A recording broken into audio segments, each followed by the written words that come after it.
Bom dia! Começa agora mais um jornal Saiba Mais. No jornal de hoje, vamos falar sobre a vida e obra de 3 grandes nomes da religião. Vamos começar falando sobre John Wycliffe, ou Wycliffe. Foi professor da Universidade de Oxford e teólogo e reformador religioso inglês, considerado precursor das reformas religiosas que sacudiram a Europa do século XV e XVI.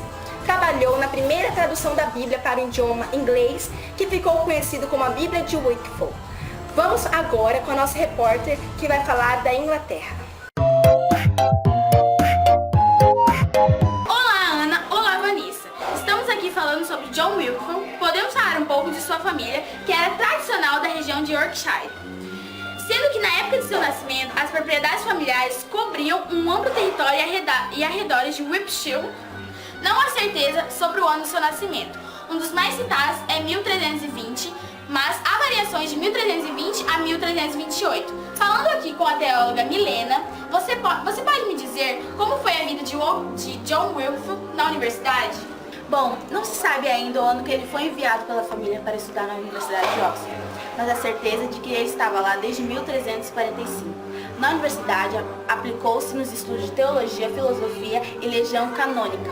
Tornou-se sacerdote e depois serviu como professor no Balliol College, ainda em Oxford.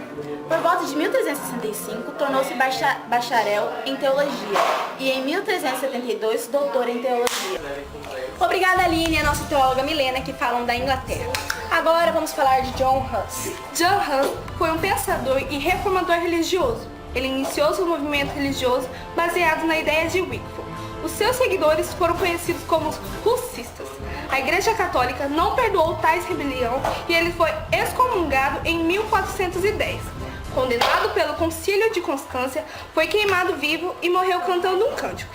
Foi um precursor do movimento protestante e a sua extensa obra escrita concedeu-lhe um importante papel na história literária tcheca. Também é responsável pela introdução do uso de acentos na língua tcheca. Hoje em dia, a sua estátua pode ser encontrada na Praça Central de Praga, Praça da Cidade Velha. Agora vamos falar com a nossa repórter Rebeca, que está com o pesquisador Rodrigo, que vai falar um pouco mais sobre o assunto. É com você, Rebeca. Olá, Ana! Olá, Vanessa! Falando de John Huss, também conhecido em português como João Hus, o famoso reformador da Boêmia. Nasceu em Hussneck, possivelmente 6 de julho de 1369. Como se acredita, tem sido queimado vivo em Constança em 6 de julho de 1415.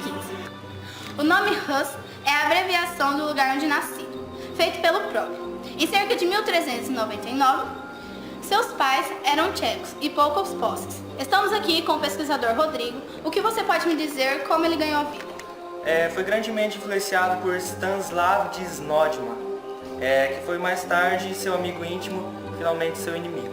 Como estudante, Huss não mostrou grande distinção. Nos seus escritos usava frequentemente citações de John Wycliffe e era uma personalidade de temperamento quente. Em 1393, ele fez bacharelado em letras. Em 1394, bacharelado em teologia. Em 1396, mestrado. Em 1400, ele foi ordenado padre. Já em 1401, tornou-se reitor da Faculdade de Filosofia e no ano seguinte reitor na Universidade Carlos. Em 1402, foi nomeado também pregador da Igreja de Belém, em Praga, onde pregava em língua tcheca. Obrigada, Rodrigo. Vamos voltar com a Ana Beatriz e Vanessa. Obrigada, Rebeca, e ao historiador Rodrigo. Agora vamos falar um pouco sobre William Tyndale. William Tyndale foi um pastor protestante e acadêmico inglês. Mestre em artes na Universidade de Oxford, traduziu a Bíblia para uma versão inicial do moderno inglês. Seu objetivo era fazer o Novo Testamento um livro tal que todo menino de arado pudesse ler, se tornasse mais conhecedor das Escrituras que o próprio clero. Apesar das numerosas traduções para o inglês, parcial ou completas, terem sido feitas a partir do século VII, a Bíblia Tyndale foi a primeira a beneficiar da imprensa, o que permitiu uma ampla distribuição. Tyndale estudou as escrituras a partir de defender as teses da reforma protestante, muitas das quais eram consideradas heréticas, a primeira pela Igreja Católica e depois pela própria Igreja Anglicana.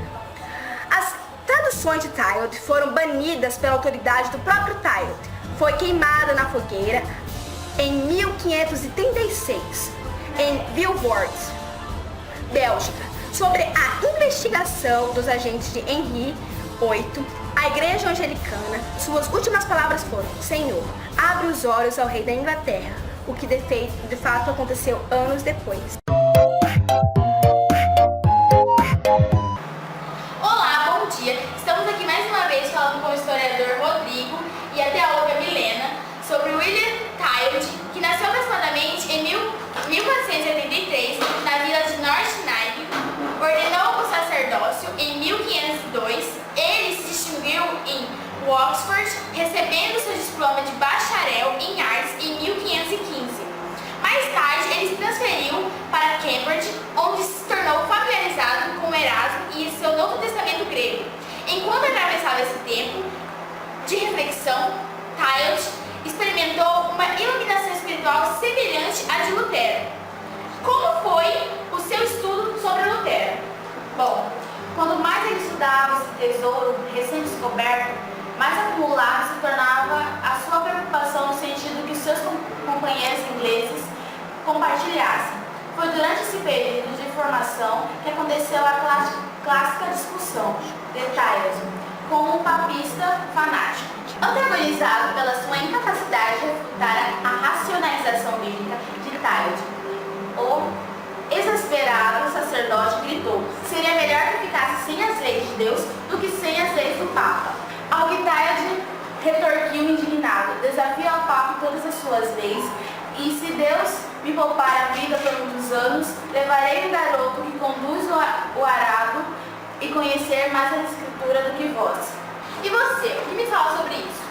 Bom, com essas audaciosas palavras representando a motivação de toda sua vida, Tilde decidiu resgatar todos os iletrados patrícios da desesperança e infelicidade do romanismo, e declarando: essa causa apenas me conduziu a traduzir o Novo Testamento, porque eu havia percebido por experiência como seria impossível levar o povo do leigo à verdade, a não ser que as Escrituras fossem claramente colocadas diante dos olhos na língua mãe. Agora voltamos com Vanessa e Ana. E aqui encerramos mais um programa Saiba Mais. Tenham um bom dia e até a próxima.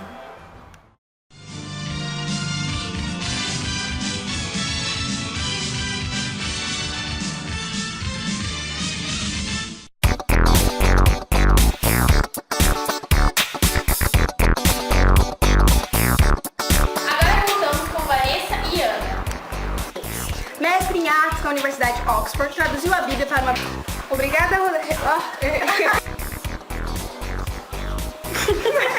Olá, Vanessa. Olá, Bia. Ana. Ah, amor. 1, 2, Já foi. complicado. 2, 3. Eu não falo. Obrigada, Aline, a nossa teóloga. Não, para. Ah, não vou conseguir virar mais 3.